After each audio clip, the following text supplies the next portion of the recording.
June 1st, 2 Samuel chapter 18 verse 1 to chapter 19 verse 10. And David numbered the people that were with him, and set captains of thousands and captains of hundreds over them. And David sent forth a third part of the people under the hand of Joab, and a third part under the hand of Abishai the son of Zeruiah, Joab's brother, and a third part under the hand of Ittai the Gittite. And the king said unto the people, I will surely go forth with you myself also.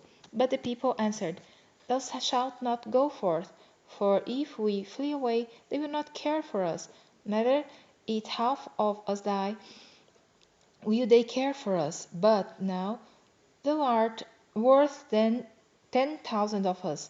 Therefore now it is better that thou succor us out of the city.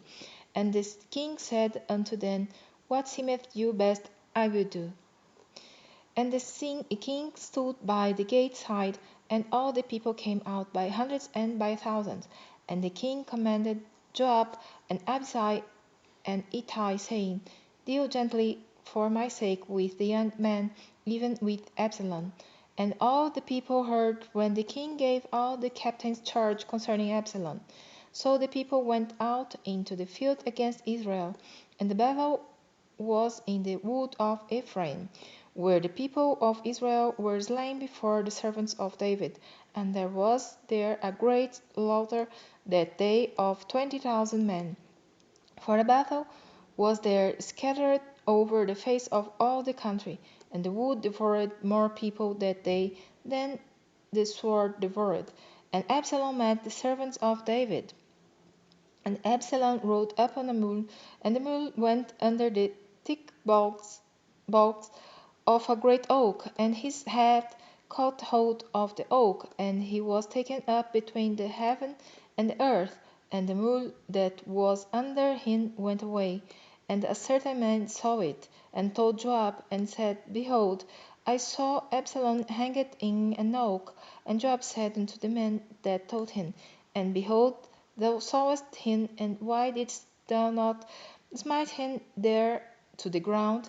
And I would have given thee 10 shekels of silver and a girdle.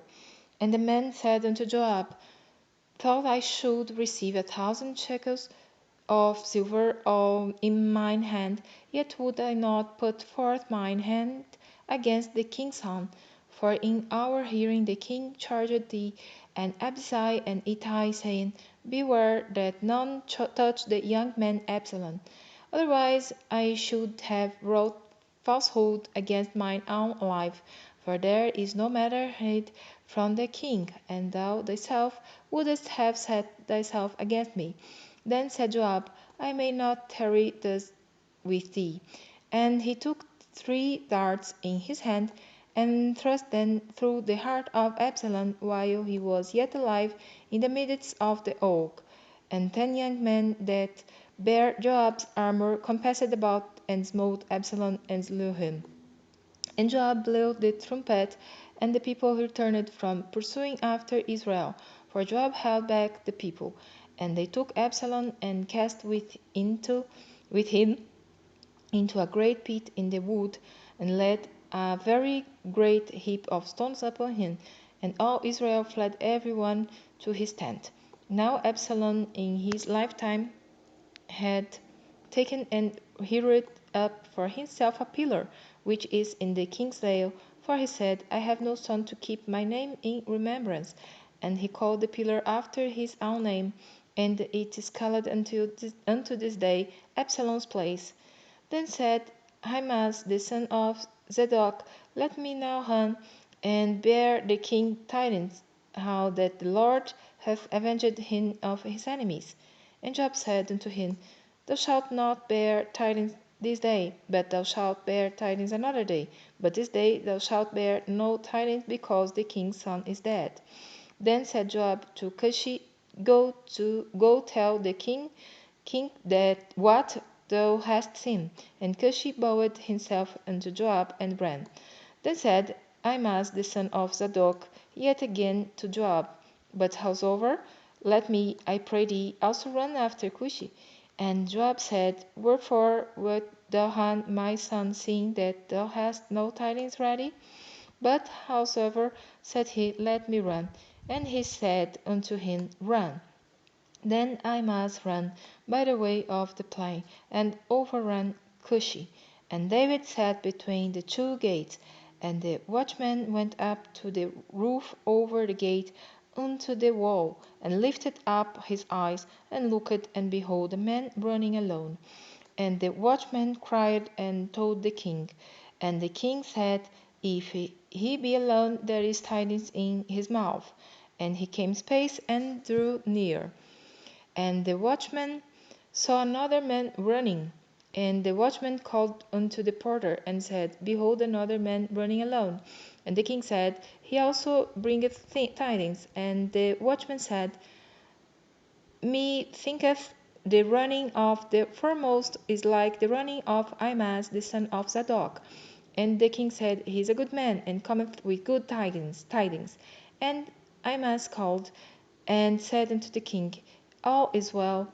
And he fell down to the earth upon his face before the king, and said, Blessed be the Lord thy God, which hath delivered up the men that lifted up their hand against my lord the king. And the king said, Is the young man Absalom safe? And Ahimaaz answered, When Joab sent the king's servant, and me thy servant, I saw a great tumult, but I knew not what it was. And the king said unto him, Turn aside and stand here. And he turned aside and stood still. And behold, Cushi came. And Cushi said, Tidings, my lord the king, for the Lord hath avenged thee this day of all them that rose up against thee. And the king said unto Cushi, Is the young man Absalom safe? And Cushi answered, The enemies of my lord the king, and all that rise against thee to the thee hurt, be as that young man is. And the king was much moved, and went up to the chamber over the gate, and wept. And as he went, thus he said, O my son Absalom, my son Absalom, would God I have died for thee, Absalom, my son, my son. And it was told Joab, Behold, the king weepeth and mourneth for Absalom. And the victory that day was turned into mourning unto all the people. For the people heard say that day how the king was grieved for his son. And the people get then by stealth that day into the city, as people being ashamed steal away when they flee in battle. But the king covered his face, and the king cried with a loud voice, O my son Absalom, O Absalom, my son, my son. And Joab came into the house to the king, and said, Thou hast shamed this day the face of all thy servants, which this day have saved thy life, and the lives of thy sons and of thy daughters, and the lives of thy wives, and the lives of thy concubines, in that thou lovest thine enemies, and hatest thy friends. For thou hast declared this day that thou regardest neither princes nor servants.